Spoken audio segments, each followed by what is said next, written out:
તો આ મોટું પતલુંની વાર્તા છે વિદ્યુત ચુંબક વાળી નોટબુક એલેમની મદદથી છે એ બનાવેલી છે. હવે આ મોટું એમ કહે છે કે આ બધી પેપર ક્લિપ ભેગી કરવામાં તો છે એ સાંજ પડી જશે મારે. તો આ પતલું શું કે ચિંતા ન કર મોટું, મારી પાસે એક યુક્તિ છે. તો એને પ્રયોગ કરવા એને કીધું કે આપણે પ્રયોગ કરીએ. તો પ્રયોગ કરવા માટે કઈ કઈ વસ્તુની જરૂર પડશે? તો જો ટેપ, કાતર, પેપર ક્લિપ, બેટરી, લોખંડની ખીલી અને ઇન્સ્યુલેટેડ લાંબો તાર. ઇન્સ્યુલેટેડ એટલે કેવું કે એક તાર એવો કે જે મતલબ ખુલ્લો નહીં, એની ઉપર ઓલું વાયર જેવું આમ ચડાવેલું હોય એવું, બરાબર? એવો તારની છે એ જરૂર પડશે. હવે તો એમાંથી એવું ગૂંચળું બનાવે છે. આ વસ્તુ તમે જાતે પણ કરી શકો, બરાબર? શું લેવાનું છે? એક તાર લેવાનો છે, લોખંડની ખીલી લેવાની છે અને એને બે છેડા એને અહીંયા આવી રીતે રાખવાના છે. પછી એને બે છેડાને ક્યાં લગાડ્યા છે?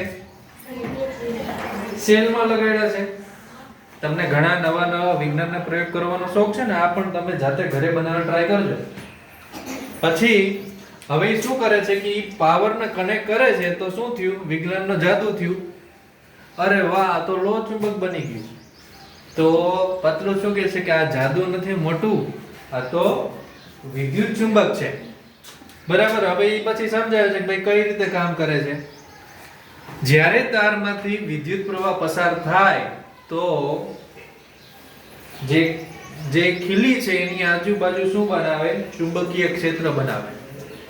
ભાઈ આટલું સરસ મજાના ફોટોગ્રાફ ને તમને કઈ પાઠ્યપુસ્તકમાં કે ક્યાંય જોવા નહીં મળે, બરાબર? જુઓ કઈ રીતે બનાવે છે. આવી રીતે તમે ઝૂમ કરીને જુઓ. આવી રીતે ચુંબક બને, બરાબર? પછી જ્યારે એમાં પાવર કનેક્ટ કરેલો હોય ત્યારે શું થાય? બધી પિન છે એમાં શું થાય?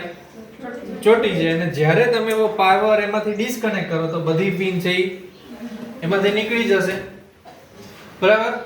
પછી આ નાનકડી ખીલીનો સિદ્ધાંત હવે શું કીધું કે તમે જો આ વસ્તુ એક નાનકડી ખીલીમાં કરી શકો, આ સિદ્ધાંત છે, તો આ જ વસ્તુ તમે બીજે પણ ઉપયોગ કરી શકો મોટી વસ્તુમાં. મેં તમને ગણિતમાં એક પેલું કીધું હતું ઘાતવાળા દાખલામાં કે તમને ખબર છે કે જ્યારે એકી સંખ્યા હોય તો ઘાત કેવી આવે? માઈનસ આવતી હતી. બેકી સંખ્યામાં ઘાત કેવી આવતી હતી? પ્લસ. તો એ જ વસ્તુ બધે કામ કરે. તો એવી રીતે આ જે સિદ્ધાંત છે એ બધે છે એ કામ કરતો હોય. તો જો આનો ઉપયોગ ક્યાં થાય? સ્કેપ ક્રેન. સ્કેપ ક્રેન એટલે ગાડીઓ છે ને લોકો ભંગારમાં આપી દી. 15 વર્ષ પછી ગાડીને શું દઈ દેવાની હોય? ભંગારમાં. હવે આવી રીતે ખાલી 4 વ્હીલ જ નહીં, મોટી મોટી વસ્તુ હોય તો એને આવી રીતે જો આ આખું મેગ્નેટ છે તો મેગ્નેટની મદદથી આખી કાર ઉપડી જાય, બરાબર? પછી એનો બીજો ક્યાં ઉપયોગ થાય? ભાઈ તમે ડોરબેલ વગાડી છે કોઈના ઘરે? બહારથી એમ સ્વિચમાં ડોરબેલ, બરાબર?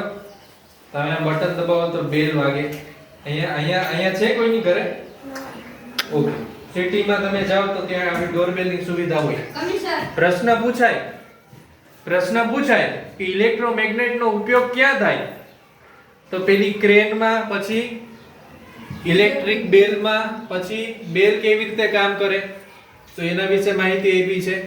પછી સાવચેતી અને સલામતી કે બેટરી અને વાયર છે એ ગરમ થઈ શકે છે, સાચવવું. જોવો બેટરી ને વાયર ગરમ થઈ શકે, સાચવવું. પ્રયોગ પછી વાયર ને બેટરીથી છૂટો પાડી દેવો અને ક્યારેય એસી પાવરનો ઉપયોગ કરવો નહીં. મતલબ ક્યારેય આમાં બે છેડા લગાવતા નહીં, હો ને? નકર તમે ચુંબક બની જશો, બરાબર? એટલે આ વસ્તુનું છે ખાસ છે ધ્યાન રાખવાનું. અને વીજળી પણ અને વીજળીને ગૂંચળામાંથી ચુંબક છે એ બની શકે. કામ ચલાવ ચુંબક છે ભાઈ. જેવા તમે વાયરને છેડા ખોલી નાખશો પછી એ સમય ચુંબક રહેશે નહીં. ઉપયોગ ક્યાં થાય એના વિશે માહિતી આપી છે, બરાબર? તો વિજ્ઞાન શું છે, બરાબર? સુપર પાવર છે. આવી વાર્તા તમારે જાતે બનાવવાની છે. બનાવશો? વાર્તા બનાવી છે તમારે જાતે, બરાબર? મોબાઈલમાં બનાવી છે કે લેપટોપમાં? લેપટોપમાં બનાવી છે તો કાલે હું બધાને લેપટોપ આપીશ. સ્ટોપ.